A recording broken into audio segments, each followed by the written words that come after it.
آیت اللہ شمس الدین اپنی کتاب روزگاران میں استغاثے کا واقعہ بیان کرتے ہیں، عزیزان محترم، بیان کرتے ہیں کہ یزد کے ایک بہت بڑے عالم دین تھے جو کربلا میں رہتے تھے.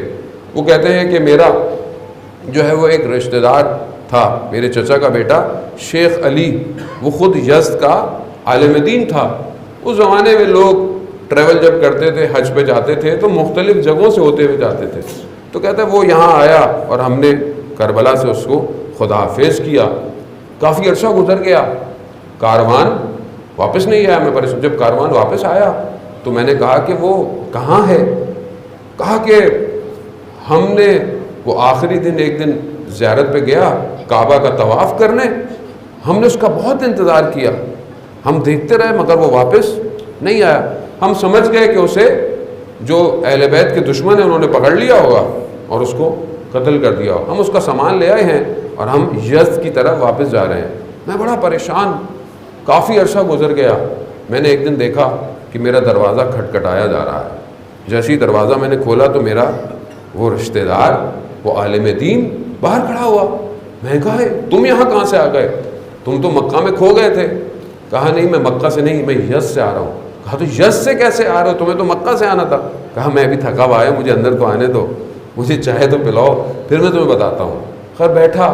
جب وہ تھوڑی تھکاوٹ دور ہوئی تو اس نے بتایا کہ میں آخری طواف کرنے اور حرم میں نماز پڑھنے گیا، واپس آ رہا تھا تو مجھے ایک شخص بڑی بڑی مونچھیں اور داڑھی بھی نہیں ہے مجھے ملا اور کہا کہ شیخ علی تم یزدی؟ کہتا ہاں. کہتا ہے مجھے نہیں پہچانا؟ کہا میں نے نہیں پہچانا. کہا نہیں میں تمہارا جاننے والا ہوں. کہا مجھے زبردستی اپنے گھر لے گیا. میں نے کہا مجھے واپس جانا. کہہ رہا نہیں مجھے کھانا کھلایا، نماز پڑھی. کہتا مجھے جانے دو، میرے جو ساتھ کاروان ہے وہ میرا انتظار کر رہے ہیں. کہہ رہا نہیں رکو آج رات یہیں رکو. خلاصہ مجھے زبردستی اس نے روکا. پھر میں نے دیکھا کچھ لوگ آئے جو شیعوں کے خلاف باتیں کر رہے ہیں کہ شیعہ ایسے کرتے ہیں، شیعہ ایسے کرتے ہیں. تو میں سمجھ گیا کہ یہ لوگ دوسرے ہیں. تو کہا کہ یہ بھی ان میں سے ایک شیعہ ہے اور آج ہم اس کو بھی قتل کریں گے. تو اس نے کہا کہ تو اس شخص نے مجھے کہا تم نے مجھے پہچانا نہیں، میں یزد میں تمہارے مدرسے کے برابر میں رہتا تھا، میں دوسرے صوبے کا تھا، لیکن میں نے تقیہ کیا ہوا تھا کہ میں شیعہ نہیں ہوں. تو آج ہم تمہیں بھی قتل کریں گے. اب وہ پلاننگ کرنے لگے مجھے قتل کیسے کریں. تو میں نے انہیں کہا کہ مجھے جانے دو. کہا نہیں آج جانے نہیں دیں گے. تو میں نے اچھا مجھے 2 رکعت نماز پڑھنے دو. کہا کہ پڑھ لو.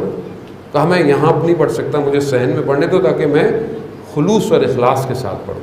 کہا میں نے 2 رکعت نماز استغاثہ حضرت زہرا پڑھی اور سجدے کے اندر 410 دفعہ یا مولاتی یا فاطمہ تو غیثینی، اے میری مولا، اے میری آقا، اے میری سید، بی بی میری مدد کرے.